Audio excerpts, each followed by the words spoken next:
Example some 2.1 என்ன கொடுத்துருக்காங்கன்னா evaluate integral ax square plus bx plus c divide by root x into dx. இப்போ நல்லா விளங்கணும், இது வரைக்கும் நான் பேசிக் நடத்தியிருக்கேன், அந்த பேசிக்ல டிவைட் கிடையாது. அப்ப இந்த டிவைட ஃபர்ஸ்ட் என்ன பண்ணணும், நியூமரேட்டர் மேல கொண்டு போனாதான் என்ன ஃபர்தரா பண்ண முடியும். அப்ப என்ன பண்றேன் நல்லா கவனிச்சு பாரு. ரூட் எக்ஸ் அப்படிங்கிற டேம நீங்க எப்படி எழுதலாம்னா எக்ஸ் பவர் 1/2 போடலாமா, நம்ம தெரிஞ்ச விஷயம் தான். அப்ப இந்த டினாமினேட்டர் என்ன பண்ண போறேன், equal to integral ax square plus bx plus c divided by x power 1/2 போடலாமாப்பா. So into dx. ஓகேவா?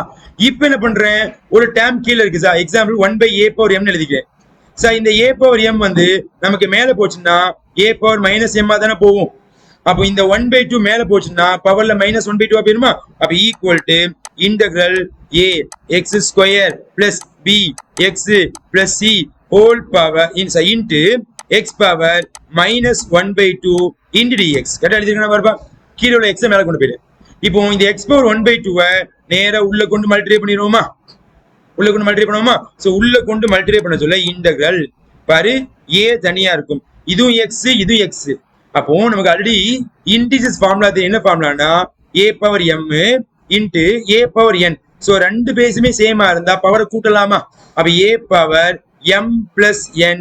இந்த லாஜிக் படி இங்க பவர் 2 இங்க பவர் -1/2 ரெண்டையும் கூட்டுனா அதாவது ஆக்சுவலா ரெண்டையும் கழிக்கணும் அப்படிதானே. 2 -1/2 நான் சைடுல நம்பர் எழுதி காட்டுறேன். 2 -1/2. சோ எல்சிஎம் எடுத்தா 4ல இருந்து 1 கழிச்சா அப்போ x பவர் 3/2 சொல்லலாமா. அடுத்து பிளஸ் b இங்க x பவர் 1. அப்போ 1 -1/2 எல்சிஎம் எடுத்தா 2ல இருந்து கழிச்சா x பவர் 1/2 பிளஸ் c மட்டும் இருக்குது, c நேரா சேர்த்துரு. c into x power -1/2 so into dx. கரெக்டா புரியுதா பாருப்பா. ஓகேவா? இங்க 3 ஃபங்க்ஷன் இருக்குது. அப்ப 3 ஃபங்க்ஷனுமே தனித்தனியா பிரிச்சு எழுதணும். பட் அப்பெல்லாம் எழுத வேண்டும், அது லாஜிக். சரியா இல்லையா? நம்ம டைரக்டா பண்ண போறோம். அப்ப நான் எப்படி ஆப்ரேட் பண்ண போறேன், இங்க a அப்படிங்கிறது கான்ஸ்டன்ட் நம்பர் அப்படியே வச்சுக்கோ a. இது x பவர் n. அப்ப x பவர் n-னா பவர்ல 1 கூட்டணுமா. பவர்ல 1 கூட்டினா சோ 3/2 கூட 1 கூட்டினா what is answer, what is answer 3/1 கூட்டினா அப்போ x பவர் 5/2 முடிஞ்சிச்சா. ஃபர்ஸ்ட் டைம் முடிஞ்சிச்சு. பிளஸ் பிளஸ் b அப்படி வச்சுக்கோ. Yes divided by 5/2. Very good மா, டிவைட் பை 5/2. ஓகேவா? அடுத்து பிளஸ். இப்போ இங்க 1/2 இருக்குதா இல்லையா, பவர்ல 1 கூட்டு 1/2 பிளஸ் 1 வாட் இஸ் ஆன்சர். அப்போ x பவர் 3/2 by 3/2. ஓகேவா?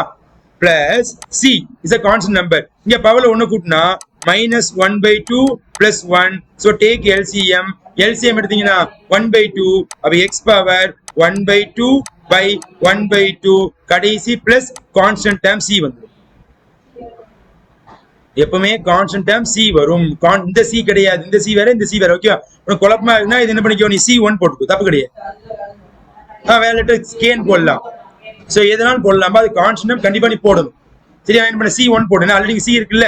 இப்போ என்ன பண்ண போறேன், இந்த டேர்மை நான் ரெசிப்ரோக்கலா மாத்த போறேன். அப்ப இந்த 5/2 ரெசிப்ரோக்கலா மாத்தினா 2 மேல போயிருமா. அப்ப இதோட ரிமைனிங் ஆன்சர் நீங்க பாத்தீங்கன்னா equal to 2a x power 5/2 by 5 plus இது மேல போயிட்டுனா 2b x power 3/2 by 3 plus இந்த 2 மேல போயிட்டுனா 2c x power 1/2 by 1 plus constant என்ன பண்ண வந்து c1 போட்டேன். சோ இதுதான் நமக்கு தேவையான ஃபைனல் ஆன்சர்.